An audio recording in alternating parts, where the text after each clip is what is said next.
What's going on? It's Mike from Delmarva Backyard. Homebrew Wednesday number 2.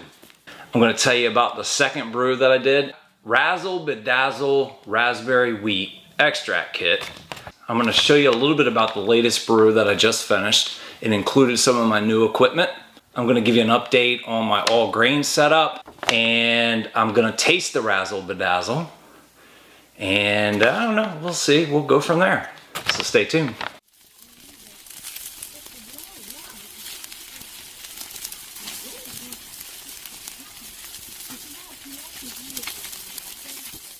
The Razzle Bedazzle Raspberry Wheat. My original gravity came at 1.06.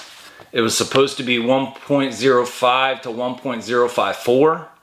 I think that was because I didn't have the volume I was supposed to have. It's a 5-gallon batch, and I think I was coming in at 4 3/4 or so. Final gravity was supposed to be between 1.011 and 1.015. I came in final gravity at 1.017. Alcohol was supposed to be 5.1. IBU supposed to be 12. Estimated fermentation was 5 weeks. That was about how long it fermented for. 6.6 pounds wheat malt extract syrup, 7 ounce light Munich malt crushed, 4 ounce Cara red malt crushed, 1 ounce Willamette hops, 60 minutes for the whole boil. I used Safe Ale SO4 yeast, 4 ounce natural raspberry flavor. I don't know how natural it was, but added that the day before bottling. So here's the case and a half of the beer I just brewed and bottled. It's got a case underneath of this.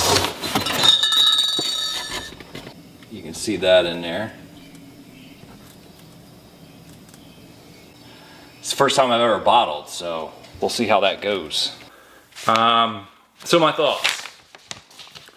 I made a mistake on it for sure, and that was not adjusting the priming sugar. And I knew I was not at the full 5-gallon volume, and I used the entire contents of the priming sugar bag. So I've tasted it, and I wanted to make sure it wasn't going to be an absolute catastrophe. But the main reason was I wanted to make sure I wasn't going to have bottle bombs. And so what I have is basically a beer that is borderline soda when it comes to carbonation. It's very carbonated. If it didn't have the raspberry flavor, I wouldn't be able to get away with the carbonation. It would be, I mean, you could drink it, but it's very heavily carbonated. The raspberry flavor buys me, I think, the ability to over carbonate it. Let's crack into it.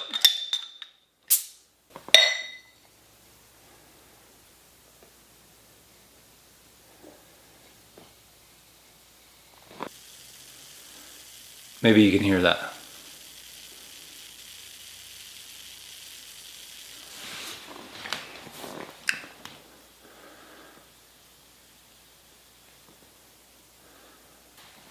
It's a little darker than it should be because it was only 4 3/4 or so instead of 5. It's clear though. It's pretty clear. I cold crashed it. Right now it's so carbonated it's hard to tell that it's clear. What you're seeing is all bubbles. It's hard to tell in through this camera. You definitely get raspberry tones coming through.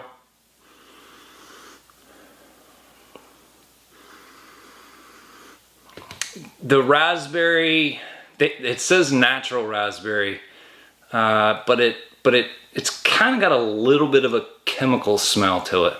But I mean, it's a pleasant smell for the most part. Cheers.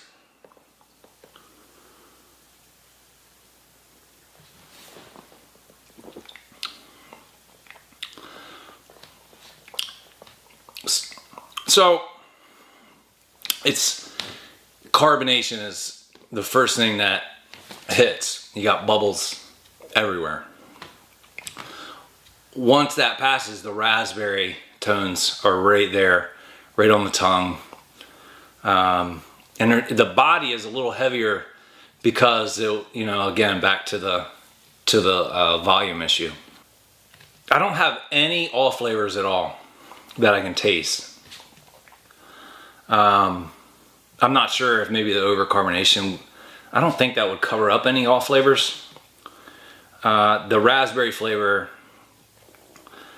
I think it's strong enough it may cover up mild off flavors.